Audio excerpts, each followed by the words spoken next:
ఇండస్ట్రీలో casting coach గురించి చాలా డిస్కషన్స్ జరుగుతున్నాయి.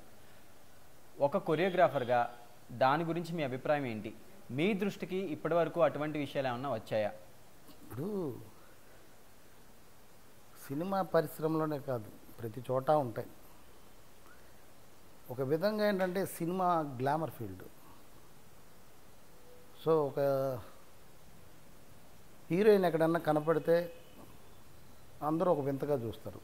ఆ హీరోయిన్ కన్నా మంచి అందమైన అమ్మాయి కనపడినా కానీ చూడరు. పబ్లిక్లో 10 మందికి తెలిసిన వాళ్ళది అది పెద్ద విషయం అవుతుంది. సో అలాగా సినిమాలో చెడు ఉంటుంది, మంచి ఉంటుంది. ఇప్పుడు మన ఇంట్లో బాత్రూమ్ లేకపోతే ఉంటామా? చెప్పు బ్రదర్. ఎంత మంచి పూజ రూమ్ ఉన్నా బాత్రూమ్ లేదండి, అందువల్ల ఈ ఇంట్లో మేము దిగలేమని అంటారు. నిజమా? సో వంట రూమ్ ఎంత అవసరమో, పూజ రూమ్ ఎంత అవసరమో, బాత్రూమ్ కూడా అంతే అవసరం. అలాగే మనం కాపురం చేసే యొక్క ఇంట్లో బాత్రూమ్ని బాత్రూమ్ అనేది మనకు చెడిపోవడానికి. అలాగే సినిమా ఇండస్ట్రీలో మంచి ఉంది, చెడు ఉంది. ప్రతి చోట ఉంది మంచి చెడు. ఇది త్వరగా అందరికి తెలుస్తుంది. అందువల్ల సినిమా వాళ్ళందరూ చెడ్డోళ్ళు అనడం కరెక్ట్ కాదు. ఒకసారి నన్ను ఒక వ్యక్తి కొండ నుండి, తిరుపతి నుండి వచ్చాడు. మా స్టూడెంట్స్ వాళ్ళ తరపున వచ్చాడు. ఆయన కొండపైన ఏదో ఆఫీసర్ వచ్చి భోజనం అంతా చేసాం, బాగా మాట్లాడాం. ఏమంటే సినిమా వాళ్ళందరూ డ్యాన్సర్స్ కానీ ఆర్టిస్టులు కానీ అందరూ కమిట్మెంటా అన్నారు. నీ కూతురుని అడుగు, ఆ మాట చెప్తుంది. ముందు అడిగేటప్పుడు మా యొక్క కళామ తల్లి దేవాలయాన్ని నువ్వు ఇలా అడిగినప్పుడు నీ ఇంట్లో ఏంటి మా కూతురుని అన్నావు అన్నాడు. చొప్పిరిగిపోద్దు ఇంకోసారి. ముందు నీ బిడ్డ కరెక్ట్గా ఉందా లేదో చూసుకో. అందరూ సినిమా వాళ్ళందరూ చెడ్డవాళ్ళు అని అంటే ఒప్పుకోలేను. కొందరు ఉన్నారు. సో అందుచేత ఇలాంటివి అరికట్టడం అనేది కష్టం. చెప్పేవాళ్ళందరూ పతితుల్లాగానే మాట్లాడతారు, చేసే పనులు వెనకాల. మరి నన్ను అని అడిగితే తప్పు చేయకుండా ఎవరు ఉండరు. అలా అని దాని మీద పని కట్టుకొని నేను ఏ రోజు చేయలేదు. సో కొందరు హీరోయిన్ని మా ఫ్రెండ్స్ అంటారు, ఎరా ఈ అమ్మాయిని బాగా వాడుకున్నావా, రేపు బుద్ధి ఉందారని. ఒక ఆడబిడ్డరా నాకు చెల్లెలు.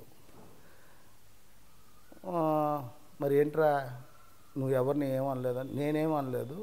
నేను మాస్టర్ని కనుక నాతో చనువుగా ఉండడానికి ఒక హీరోయిన్ మాత్రం చనువుగా మాట్లాడేది. అంత మాత్రం నన్ను ఇంకో విధంగా అనుకుంటే వెళ్ళారా?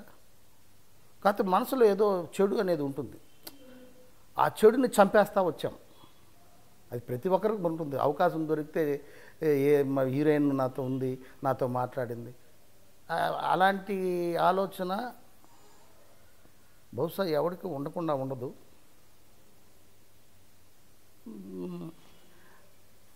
సినిమా ఇండస్ట్రీ నేను ఒకటే చెప్తున్నాను, మంచి మాట్లాడే వాళ్ళల్లో చెడు ఉంటుంది, చెడు మాట్లాడే వాళ్ళలో కూడా మంచి ఉంటుంది. అంతకు మించి సినిమా వాళ్ళు కూడా మనుషులే. నాగబాబు గారు చెప్పారు. ఈరోజు మధ్యాహ్నం నేను చూశాను, మా అసోసియేషన్లో మాట్లాడింది. సినిమా వాళ్ళు మనుషులు. మాకు ఆకలి అయిదా, మాకు నిద్ర రాదా, వాష్రూమ్కి వెళ్ళమా? కొంచెం మీడియా తొందరపడి అసలు ఎలా ఉందంటే ఎంత దారుణం అంటే, నేను ఆ అమ్మాయికి ఫోన్ చేశాను, చాలా ఫీల్ అయ్యాను. నాకు ఒక అబ్బాయి ఫోన్ చేసి, మాస్టర్ గారు ఏంటి ఇది అంటే, మరి నేనేమి సినిమా ఇండస్ట్రీలో నేనేమి నాయకుడిని కాదు, ఏం కాదు నానంటే, లేదు సార్ మీలాంటి వాళ్ళు కూడా స్పందించండి అని అన్నాను. ఆ అమ్మాయి అర్ధనగ్నంగా వస్తే ఎవరో ఆడు కెమెరా మ్యాన్, వాడు కనపడితే చొప్పు తీసుకొట్టాలండి. ఆ వంగి కెమెరా పెట్టి చూపిస్తున్నాడు. మరి వాళ్ళ ఇంట్లో వాళ్ళ సిస్టర్ చేయమని. మరి ఇప్పుడు నాకు కూడా యూట్యూబ్ ఛానల్ ఉంది, ఒక పద్ధతి. అది పెద్ద ఇష్యూ చేశారు. ఆ అమ్మాయికి ఫోన్ చేశాను నేను, ఎవరండి అనింది. నా పేరు రాకేష్ మాస్టర్ అంటారమ్మా అన్న. బాబాయ్ గారు నమస్తే అనింది. ఆ అమ్మాయికి నాకు పరిచయమే లేదు. ఏంటమ్మా ఈ పనులు, ఏ ఊరు మీది అన్న. నాది విజయవాడ బాబాయ్ గారు. ఇలాంటి పనులు చేయకమ్మా, ఎవరన్నా ఉంటే పెద్దలకు చెప్పు. ఒకవేళ చెప్పు ఉండొచ్చేమో, పట్టించుకోలేదేమో. అలాంటప్పుడు ఇండస్ట్రీలో బ్రతకాలన్నప్పుడు మీడియాలో చెప్పచ్చు, తప్పులేదు. నేను కూడా తెలుగు వాళ్ళు రావాలని డీ ప్రోగ్రాంలో మాట్లాడాను, తెలుగు వాళ్ళే డీ ప్రోగ్రాంలో చేయాలి అని నేను మాట్లాడాను. ఇప్పుడు తెలుగు వాళ్ళు చేస్తున్నారు, తెలుగు వాళ్ళు సినిమాలు చేస్తున్నారు. అలా ఏదైనా ఒక నలుగురిని పెట్టుకుని ఒక ఉద్యమం చేసి ఒక మంచి కార్యం చేయాలి. కానీ ఇలాగ అర్ధనగ్నంగా అంటే రేపు ఇంకొకరు వస్తారు. ఇలాంటివి మంచి పద్ధతి కాదు. మాకు తెలిసి ఉంటాయండి, ఎక్కడ లేదండి. డాక్టర్స్ ఉంటారు, నర్సు నచ్చితే సైగ చేస్తారు.